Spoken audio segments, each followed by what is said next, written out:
and low birth weight due to and also preterm birth due to the impacts of air pollution, and increased risk of diabetes and neurological disorders.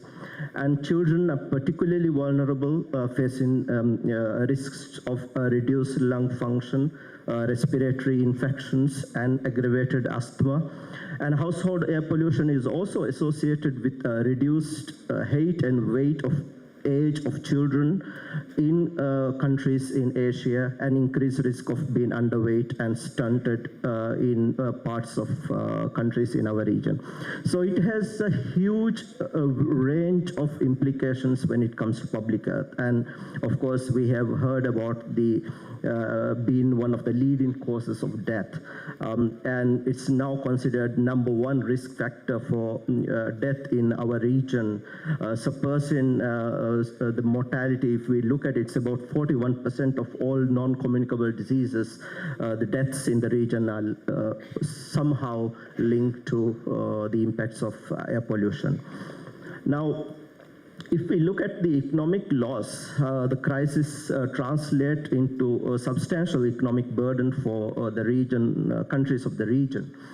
And if we measure in terms of GDP, it's estimated to wipe out more than 10% of the GDP annually in our region. And welfare losses due to air pollution in the region estimated to be about 7.5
its components so that we can push the cleaner action in the countries through financial support.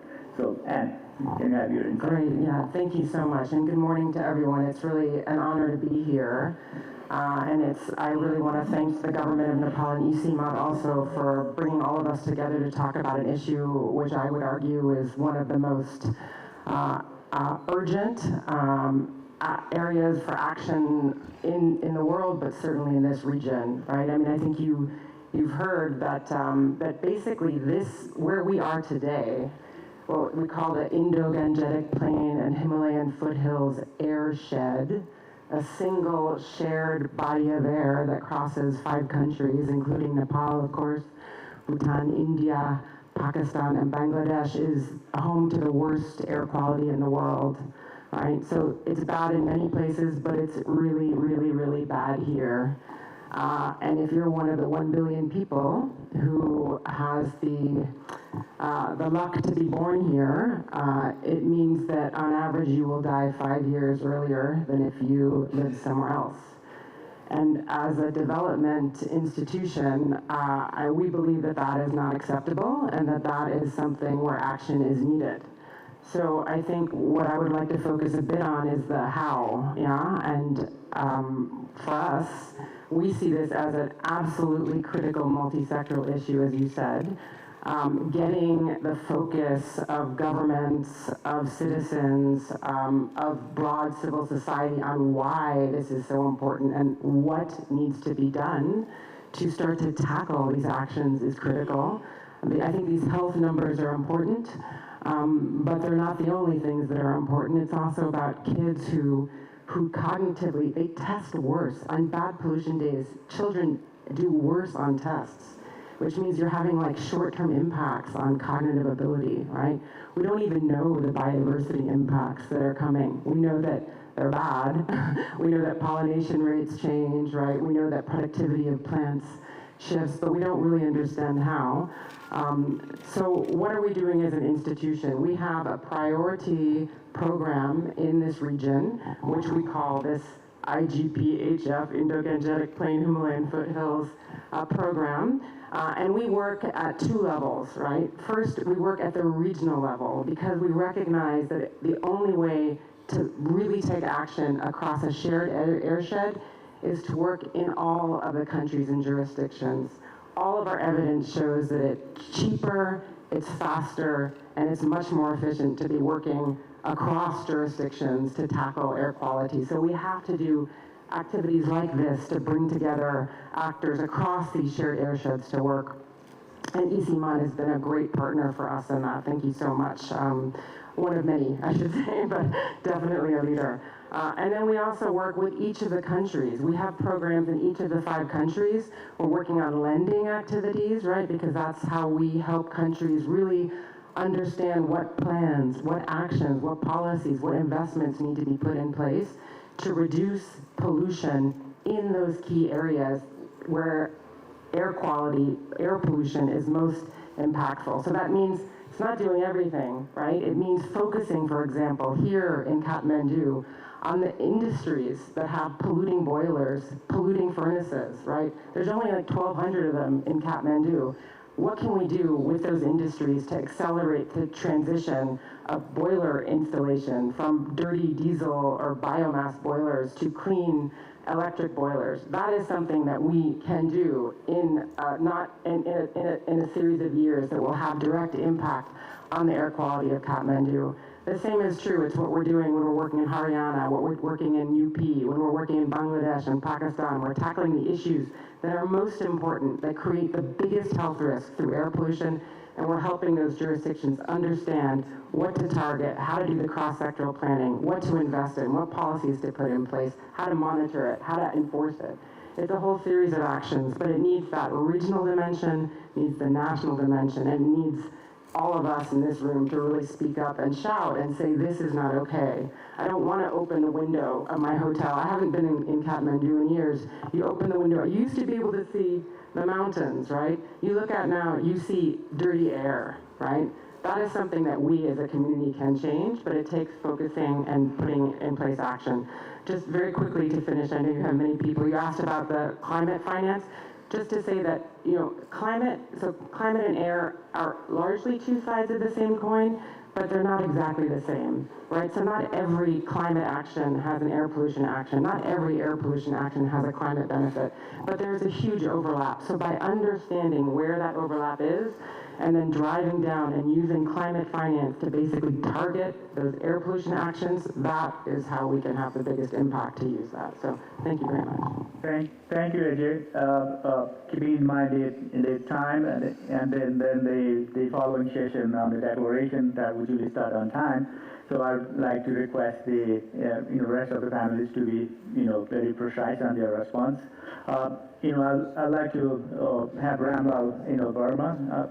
Clean Air Fund has emerged as one of the key players in terms of supporting not only the science but also other activities for the clean air. So can you please provide some insights, share with us what Clean Air Fund has been doing in the region that we can be aware of, and then maybe we can build on your activities to support the cleaner action in the region. Can you please brief? Thank you. Good morning, Excellencies and the delegates. Thank you for inviting me, giving me opportunity to participate in this forum. Before I just come to your question, just let me give a little introduction about my organization. So the Clean Air Fund was established in 2019 and Climate Summit, and it's a global philanthropic organization working with the governments, funding agencies, businessmen, business houses, and campaigners. So we have launched a broad, inclusive, clean air movements that advocate the localized solution. So within the few years of time, and within less than 5 years, we have mobilized over $200 million for the clean air actions and solution. We work in 5 geographies, that is the UK, Europe as a whole, India, Ghana, and South Africa. Along with the C40 and other partners, we have launched the Clean Air Breathe City basically initiative, and we have expanded up to 14 cities, including Jakarta and Bangkok in South Asian region. So apart from the geographies and the Breathe cities, our main thematic areas where we work is basically data, health, superpollutant, to which I'm this manager. We engage with the corporate and private sectors and organize the advocacy and campaign. So let me come to your specific question. At the Clean Air Fund, we recognize the air pollution, especially the superpollutant, which we are talking about, like SLCPs, especially the black carbon, which our keynote speakers has highlighted. Basically, black carbon is not only an air quality problem, but also a public health concern and the climate change. So we develop an opportunity for scalable, integrated solutions. Our goal is to catalyze progress by investigating initiatives that are ambitious, collaborative, and locally grounded. We are supporting a range of initiatives that are laying the groundwork for transformative change that include and are scalable in South Asia, across the South Asia. For example, we are strengthening the science base, evidence base and science. We are funding the cutting edge research on black carbon. which include these like addressing the uncertainties in black carbon climate system, like and then addressing the emission estimates, matrix development, including societal cost, direct and indirect effects of black carbon, and then impacts of black carbon on the weather system and the extreme events. Also, the transfer of black carbon to the Himalaya and how it's impacting the overall glacial melting. And then we are also providing support for development of policy scenarios, how the reduction can be done in a scenario wise. And then also we are trying to putting the money to estimate the health impacts of black carbon relative to PM 2.5. So because we do not know how the black carbon is separate can have the health impacts. So, but other than this, we are also supporting the efforts to integrate existing evidence into regional and national and subnational air quality and climate plan initiatives, including the NDCs, to improve the regional coordination and transboundary air pollution, and also funding the projects which are investigating the pilot projects with potential for the replication across the border to showcase the black carbon emission reduction that are possible, and some projects are we intend to implement in the near term, such as the residential heating, off-road transport, and among others. So looking forward, we see the opportunities to scale up through regional collaboration, super pollutants, especially efforts aligned with the tropospheric ozone and black carbon reduction. In the last COP29, we have launched the comprehensive policy brief for the tropospheric ozone. Now we are developing a roadmap Dr. Burma, to reduction may I ask you to be brief? Yes, okay, just finish. So now we are exploring another area, black carbon and the now ozone. Thank you. Thank you, Dr. Verma. Thank you for highlighting Clean Air Fund's initiatives in the region, and you have amply highlighted that we need ambitious, collaborative, and locally grounded initiatives, and you are supporting those such initiatives in the region. So now I'd like to have Dr. Sharma. We have heard about air pollution impacts on glaciers, health, climate, etc. And on the other hand, we have also heard about forest fires and its impact on air quality in the region, which demands now an integrated approach that will lead to maximum co-benefits. And that's what we urgently need. So can you please highlight some of the aspects of it, especially how the nature-based solution can provide such co-benefits? Dr. Sharma, please. Thank you very much. Thanks to Government of Nepal and ICIMOD for such a wonderful session today here. Air pollution, we have heard just now, is a big problem in the region, Indo-Gangetic, and we know now the air pollution, because of air circulation, is penetrating and reaching the highest region, mountain areas. So the impact we are already seeing. Two major impacts as I see, because in the region, if we are looking at nature-based solution, two things, biodiversity and ecosystems are vital if we want to look at the solutions. So, but what is happening to these two important areas in terms of climate change and air pollution? They are having a combined effect, and in sometimes we are not able to see what is impacting what. So, but I'll try to show you some examples while I'm talking. The Hindu-Kush Himalayan region has 4 global biodiversity hotspots out of 36. So whatever happens to this area in terms of biodiversity loss is going to be a loss to the global asset. So I think this is a primary line. And then if we look at the ecosystems or biodiversity in the Eastern Himalaya, already in the assessment we have said 65% with the current rate of biodiversity loss, Eastern Himalaya will be losing by 2100. But with the pollution and climate change happening, that number is likely to go higher. My observation, very much looking into, I have been working in Sikkim and I see oak forests are disappearing.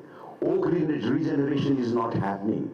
So all these are because of climate change and the situation, pollution, which is happening there. Another big driver of change I see for biodiversity, go to the protected areas in Darjeeling Sinchar Wildlife Sanctuary. The bamboos, which used to be one of the associated species in such a lovely forest, has become a native species, have become a invasive species. It's not an exotic. The native species are becoming invasive. That means it's going to really kill loss of biodiversity.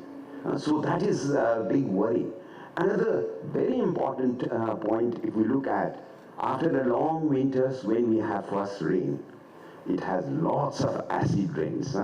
So acid rains are going to leach out the nutrients which are required for forests, for agriculture. Biogeochemical cycling of the mountain ecosystems are disrupted because of acid rains, because of pollutants which are deposited in the mountains. So these are really a big concern. Now you said we have to look for a solution.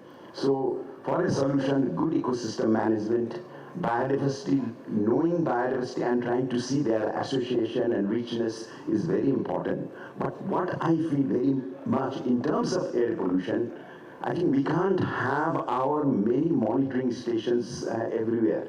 So in that context, citizen science is going to be very important. Involve people. The science, as Dr. Pema says, already established.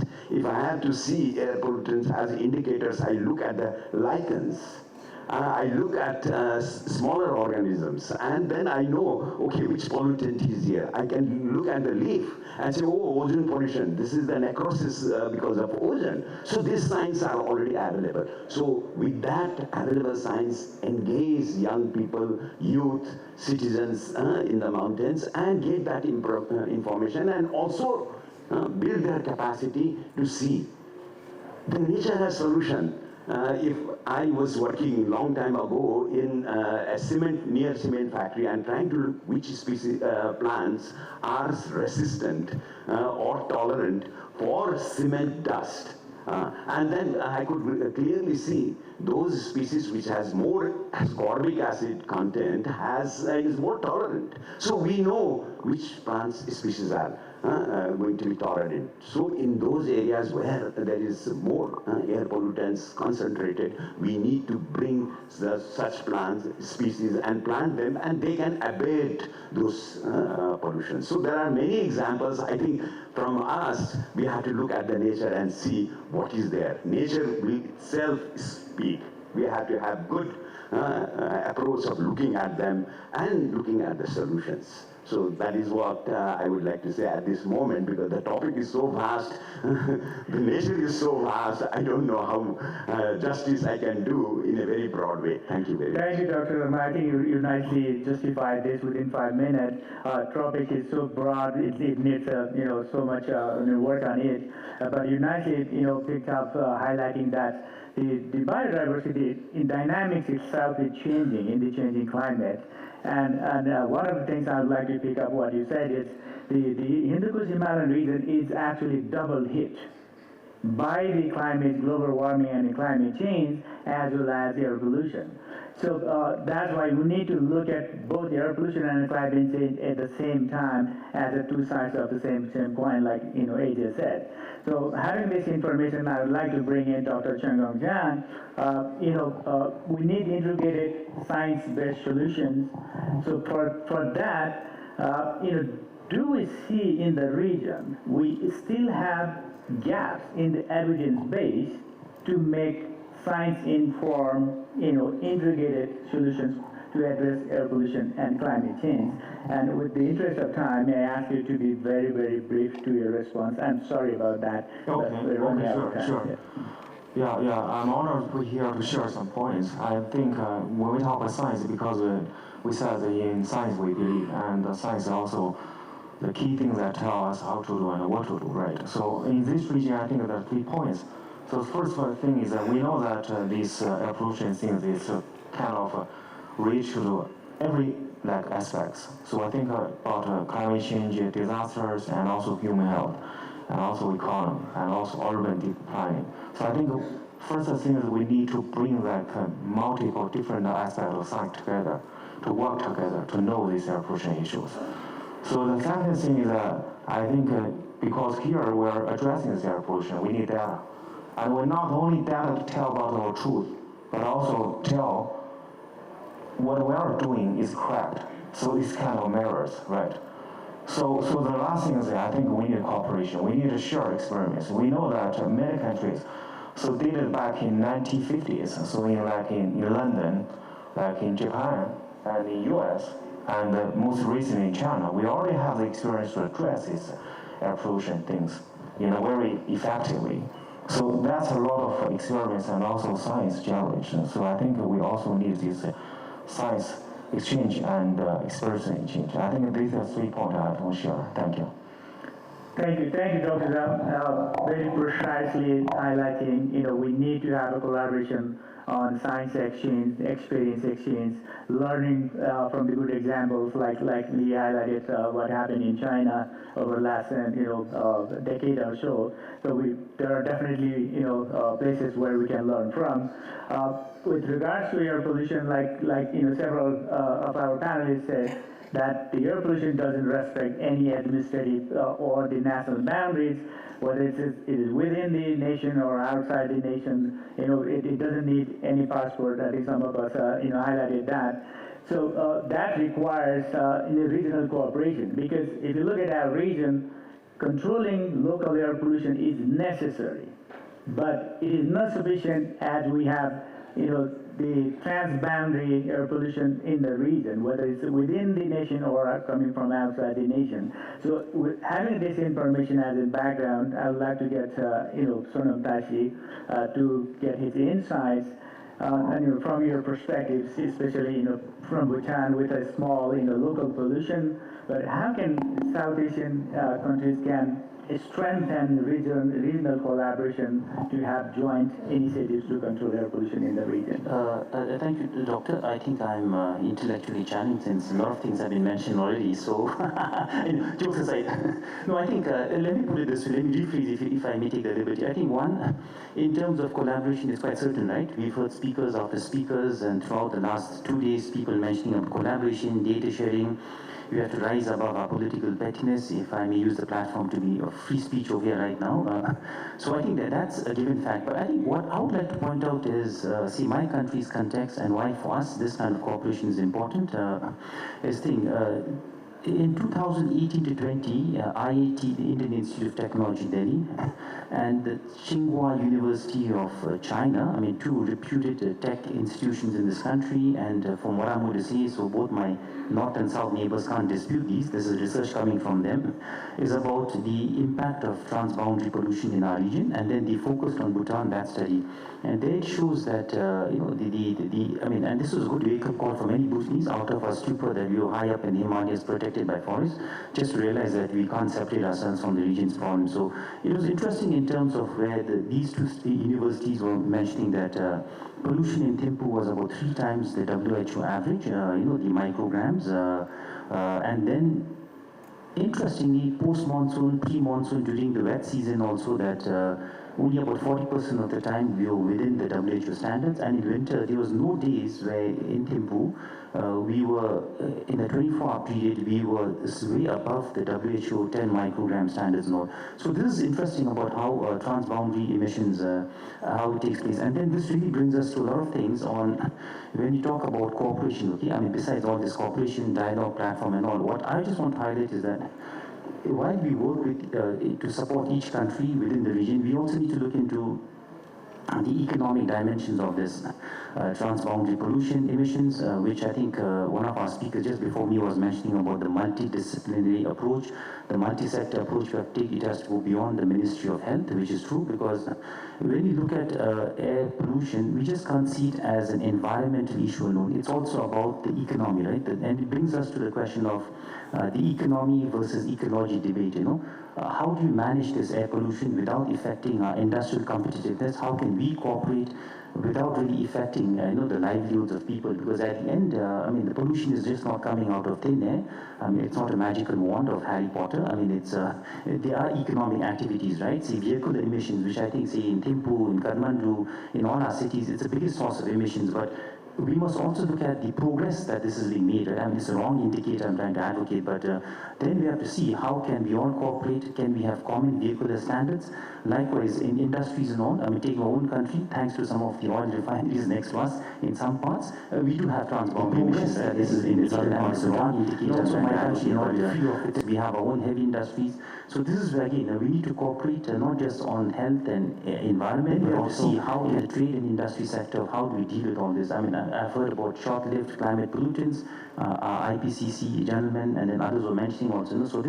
So that's what I think we need to really look into this, and even on nature-based solutions. And I'll conclude this to be really short and to the point.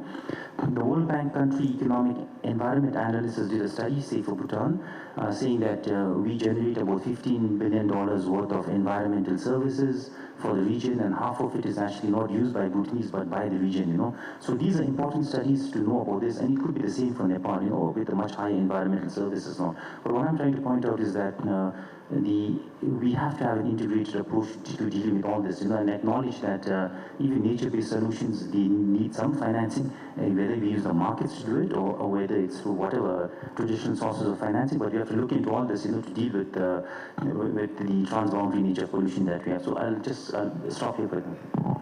Thank you, Sonam Tashi. Highlighting that air pollution itself has a seasonal dynamics. We need to understand that. And while we're talking about addressing air pollution, we need to have, a holistic approach in understanding, advancing, and guiding clean air solutions. So this is a shared challenge, and which requires a shared solutions. So thank you all the panelists for providing your insights. Since we don't have the time to provide my summary of the plenary, which I will do in writing and will be available on the website later, so I'd like to jump into inviting Honorable State Minister to deliver closing remarks. Honorable Minister.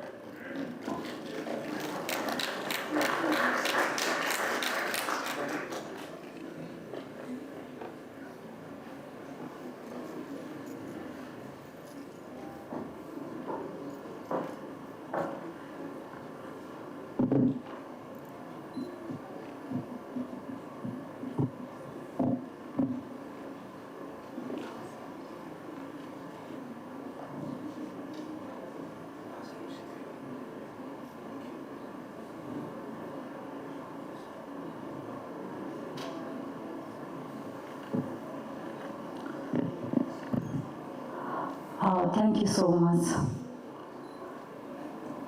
the moderator of this session, Dr. Mahaswarupak Khetiju, distinguished guests, panelists, scientists, experts, and friends from media. Namaste and warm greetings to all of you. It is indeed an honor for me to deliver the closing remarks at this vital session, which brought together remarkable voices from global institutions, regional agencies, and national governments to deliberate on one of the most urgent challenges of our time, the interlinked issues of climate change, public health, and air quality. Over the past hour, we have heard from esteemed panelists, including experts from the World Bank, ICMO, WHO, and Clean Air Fund. Their insights have been deeply informative and inspiring. I would like to extend my sincere appreciations to each of them for sharing their knowledge and experience with us.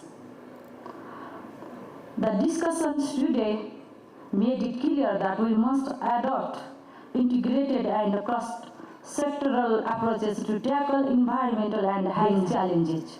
The emphasis on climate resilience, reducing super pollutants, and addressing non-communicable diseases through environmental action is both timely and critical. Nepal, as a country highly vulnerable to the impacts of climate change, understands the gravity of these issues. We are committed to strengthening our policies and partnerships to build healthier, more resilient communities while protecting our rich biodiversity and natural resources. I am also grateful to the moderator, Dr. Maheshwar Paketi, for skillfully guiding today's panel's discussion, and to all participants for your active and productive engagement. On behalf of the Government of Nepal and the Ministry of Forest and Environment, I thank all of you once again. Let this discussion serve as a foundation for deeper collaborations and bold action. Together we can and must ensure a cleaner, healthier and more sustainable future for our people and our planet. I thank you all again and dhanyavad, namaste, Jai Nepal. Thank you, Your Excellency. So now this closes the session.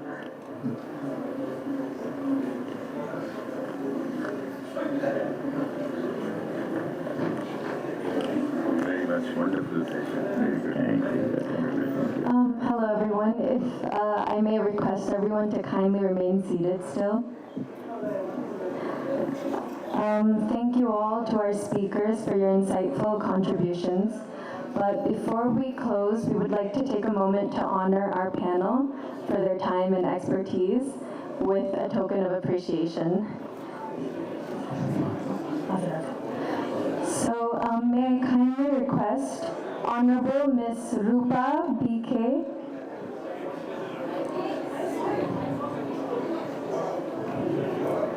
State Minister of the Ministry of Forests and Environment, to kindly come up on the stage to present a token of appreciation to the panelists and speakers.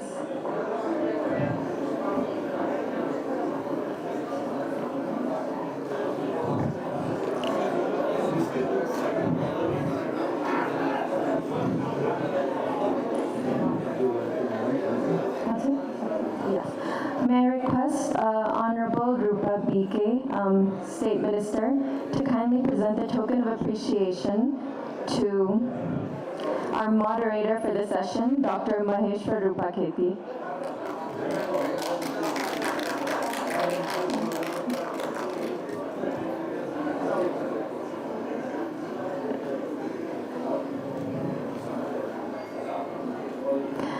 Next, to Dr. Abdullah Mokshit.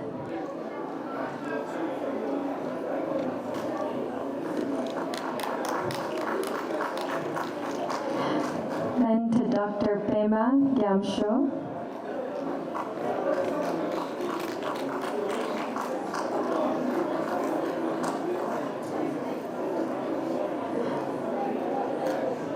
Thank you. And to our panelists, Mr. Sonam Tashi, may I invite you forward.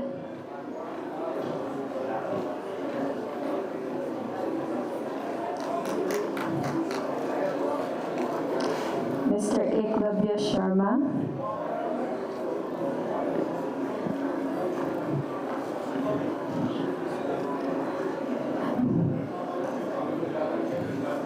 Miss Anne Jeanette Glover.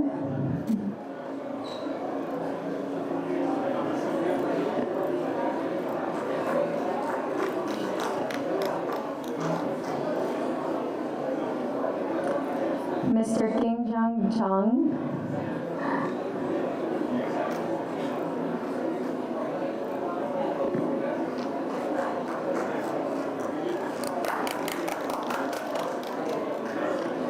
Mr. Hussein Rashid.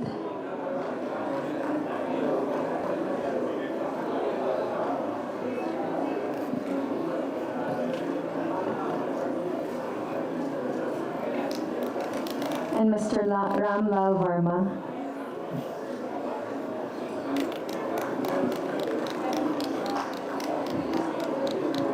Okay. Thank you all so much. I request you to remain standing on the stage for a group photo.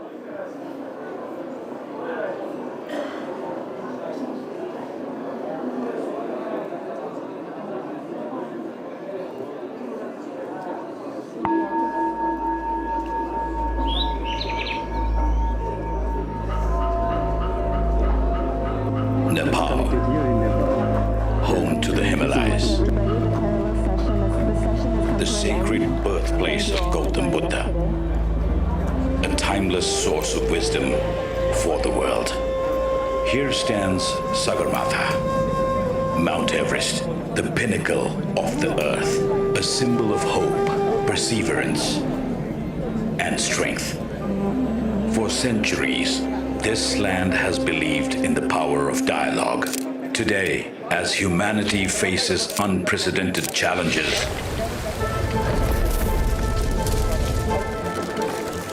the land that carries a mantle of ancient practice of finding solutions through dialogue and relations. this legacy feels more important than ever.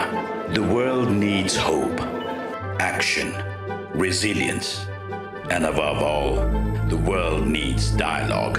It is with this vision that we present Sagarmatha Sambad, Nepal's permanent global dialogue platform.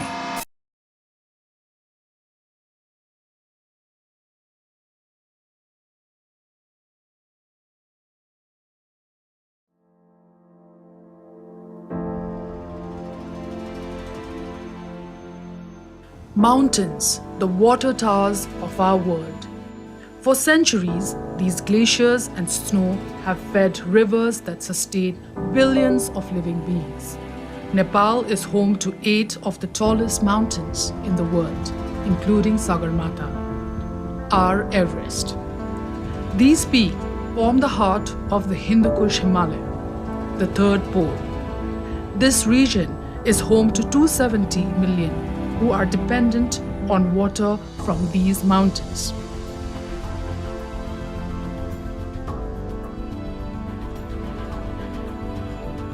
But this lifeline is breaking. Hindu Kush Himalaya glaciers disappeared 65% faster compared with the previous decade. By 2050, it is expected that we will hit peak water, following which our river flow will begin to decline. For the 1.65 billion people downstream, this isn't a distant threat. It is already here.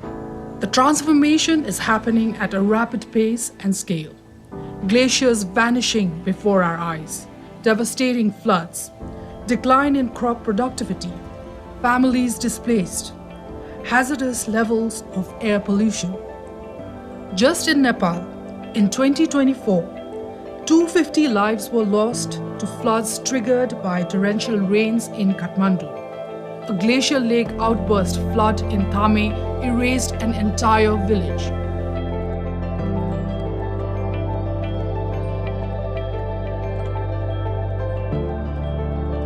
These disasters are not natural.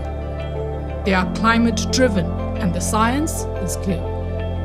Even at 1.5 degrees Celsius warming, which is too hot for our region, we'll lose 1/3 of glaciers by 2100.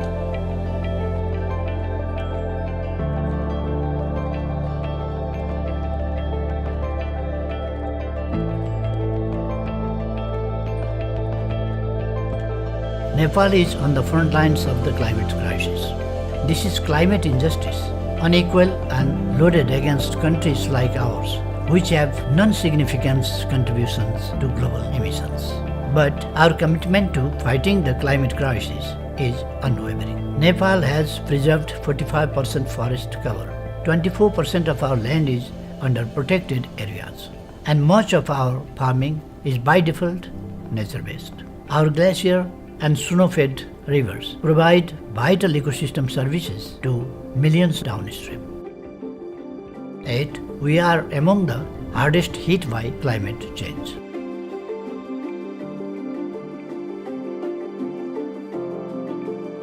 Let's reshape policies, and not just with urgency, but with equity, compassion, and long-term vision. हामी स्पष्ट छौं, हिमाल केवल हाम्रो सम्पत्ति मात्र होइन, यो विश्वको जीवन रेखा पनि हो। यिनको रक्षा गर्नु हाम्रो प्राथमिकता हो र रहेको पनि छ। Glacier melt is accelerating, triggering cascading impacts downstream. Our springs are drying. The climate crisis knows no borders. Its effects are already being felt far beyond the mountains. That's why Sagarmatha Sambad is not just a summit, but a call from the Himalaya to the world.